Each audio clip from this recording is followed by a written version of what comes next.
नमस्कार, स्वागत है आप सभी का आयुर्वेद के इस पहले वीडियो में। भारत सरकार की एक रिपोर्ट के अनुसार आज भारत की आबादी 140 करोड़ के आसपास है। एक कोरोना वाले मरीजों को हटाकर रिपोर्ट है, जिसमें से केवल 30% यानी कि 42 करोड़ लोग ही शारीरिक और मानसिक रूप से निरोगी कहे जा सकते हैं। बाकी में से 5% यानी कि 7.6 करोड़ लोग मधुमेह से पीड़ित है। इनमें से 3 करोड़ से ज़्यादा लोगों को पता ही नहीं चलता है कि उनको डायबिटीज़ यानी कि मधुमेह है। ऐसा अनुमान है कि विश्व में मधुमेह से पीड़ित होने वाला हर 5वां व्यक्ति भारतीय है। आमतौर पर मधुमेह से 90.95% रोगी टाइप 2 से पीड़ित है। मधुमेह डायबिटीज जो कि ब्लड में शुगर लेवल के बढ़ने के कारण होता है, और यह जनरली बढ़ता है इंसुलिन की कमी के कारण। इंसुलिन को बढ़ाने के लिए हम कुछ घरेलू उपाय कर सकते हैं, जैसे कि ज़्यादा से ज़्यादा सोएं, ज़्यादा से ज़्यादा एक्सरसाइज करें, टेंशन कम ले, वेट लॉस करें, छिलका वाला सब्जी या फल खाएं जिसमें ज़्यादा से ज़्यादा फाइबर हो, ज़्यादा से ज़्यादा कलरफुल फ्रूट्स अपने खाना में ऐड करें। इसके लिए कुछ अंग्रेजी दवाइयाँ भी है, जैसे कि एमाइसिन मिमेटिक्स, सल्फोनाइलिड्स, ग्लाइनाइड्स एट्सेट्रा। इसके कुछ लक्षण है, जैसे कि बार बार प्यास लगना, बार बार पेशाब लगना, ज़्यादा से ज़्यादा भूख लगना, कुछ ज़्यादा ही वेट लॉस होना, एनर्जी की कमी, चिड़चिड़ापन एट्सेट्रा।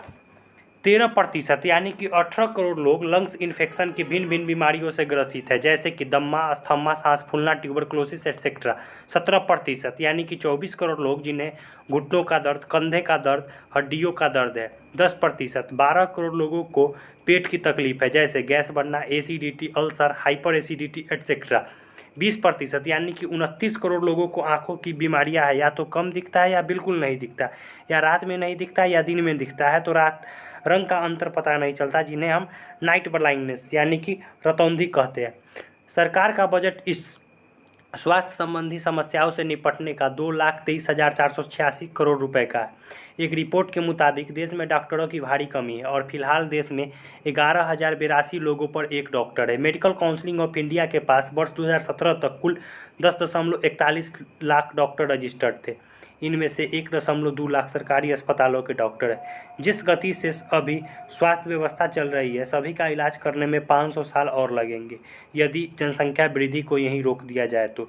सिर्फ ऐसा नहीं है कि भारत की स्वास्थ्य व्यवस्था ही खराब है, यही हालत दुनिया के दूसरे देशों का भी है। 50 साल पहले 50 करोड़ डॉलर की दवाएं बिकती थी, लेकिन अब अरबों डॉलर की दवाएं बिकती है। ऐसा ही हाल यूरोप के देशों का भी है। जनसंख्या बढ़ी है लगभग 3 से 4 गुनी, और बीमारियों की संख्या बढ़ी है लगभग 30 गुनी। इसका सबसे बड़ा कारण है हमारी जीवन शैली का खराब होना या गलत दिशा में जाना।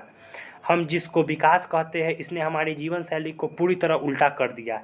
हमारी सामान्य जीवन शैली थी सुबह सूर्योदय के 1.5-2 घंटे पहले जगना और सूर्यास्त के 2-2.5 घंटे बाद सो जाना, लेकिन आज के समय में इसका उल्टा हो गया है। कोई भी अन्य जीव रात में काम नहीं करता है। भारत की 2 पुरानी व्यवस्था बहुत ही शानदार थी और बहुत ही पुरानी थी। एक तो न्याय करने का तरीका, महज कुछ ही क्षणों में न्याय मिल जाता था, और अपराधी को दंड। और आज न्याय को पैसों पर खरीदा और बेचा जाता है, और यदि केस पेचीदा हो तो अन्यथा दोनों पार्टी मजबूत हो तो 2-4 जन्म तो परिणाम आने में लग ही जाता है। दूसरी शिक्षा व्यवस्था थी विलियम एडम, जो कि 1830 में भारत में एक रिपोर्ट तैयार की है, जो कि मुख्यतः बिहार और बंगाल में कि 1 लाख पाठशालाओं में उन्होंने सर्वे किया, और उन्होंने ऐसा पाया कि एक गुरु हुआ करते थे, वो ज़्यादा से ज़्यादा 20 बच्चों को बरगद के पेड़ के नीचे या गांव के किसी मंदिर या अपने घर पर बुलाकर पढ़ाते थे। फी फिक्स नहीं, बल्कि बच्चों के आर्थिक स्थिति पे डिपेंड था। ना किताब, ना सिलेबस, ना ही रोल नंबर, जो पढ़ाई होता था बच्चों के ज़रूरत के अनुसार। और विलियम एडम ने इससे सबसे अच्छा पढ़ाई का तरीका बताया। लेकिन यूरोपियन पावर तो बिजनेस करने आई थी, उन्हें सिर्फ पैसों से मतलब था। इस रिपोर्ट के देखने के बाद थॉमस बेबिंगटन मैकोले समझ गया था कि यदि भारत को आज़ादी के बाद भी गुलाम बनाए रखना है तो भारत की शिक्षा व्यवस्था को ख़त्म करना बहुत ही ज़रूरी है। मैकोले ने 1835 में इंग्लिश एजुकेशन एक्ट पास कर दिया और भारत को इंग्लिश सीखने को बाध्य कर दिया। उस समय लोग डर से अंग्रेजी सीखते थे, और आज उसी अंग्रेजी को दिखावे के लिए सीखते। खुद विलियम जोन्स, जो कि भारत में आए जूनियर जज बनकर कलकत्ता में 1783 को आए थे, उन्हें बहुत सारी भाषाओं का ज्ञान था, जैसे Greek, Latin, French, English, Arabic, Persian, और वो यहाँ आने के बाद संस्कृत पढ़ने के बाद इसे दुनिया का सबसे अच्छा भाषा बताए और 1791 में हिंदू कॉलेज ऑफ संस्कृत की स्थापना करी। खैर, हम उस इंग्लिश को क्या संस्कृत से कंपेयर करें जो संस्कृत हजारों साल पुरानी है। दूसरी तरफ अंग्रेजी, जो कि 5वीं शताब्दी में आई और इसके पास मुश्किल से 1,71,146 ही शब्द है। खैर, जिस विषय पे चर्चा था वहाँ लौटते हैं। आज भारत के लगभग 98% घरों में आपको बीमारियाँ मिलेंगी और इन सब का एक ही इलाज है, आयुर्वेद, जो कि लाखों करोड़ों वर्ष पुरानी विद्या है। वही आयुर्वेद जो सनातन है, शाश्वत है। वही आयुर्वेद जो मात्र चिकित्सा न होकर जीवन का विज्ञान है। वही आयुर्वेद जो वेदों का अमर मंत्र है। आयुर्वेद लाखों करोड़ों वर्ष पुरानी विद्या है। महर्षि चरक, जिन्हें कि आयुर्वेद का पिता बोला जाता है, उन्होंने जड़ी बूटियों की चिकित्सा से स्वस्थ रहना सिखाया। महर्षि सुश्रुत ने शल्य चिकित्सा के बारे में हमें बहुत ज्ञान दिया। सर्जरी यानी शल्य चिकित्सा का आविष्कार सबसे पहले भारत में ही हुआ और दुनिया को सर्जरी सिखाने वाला देश भारत ही है।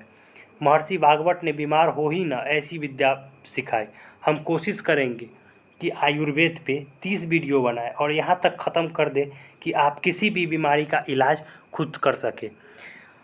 हम लगातार एक के बाद एक वीडियो डालते जाएंगे जिसका कंटेंट कि हम रोगी स्वयं चिकित्सक बुक से लिए हैं और यह राजीव दीक्षित जी के द्वारा लिखी गई किताब है। धन्यवाद।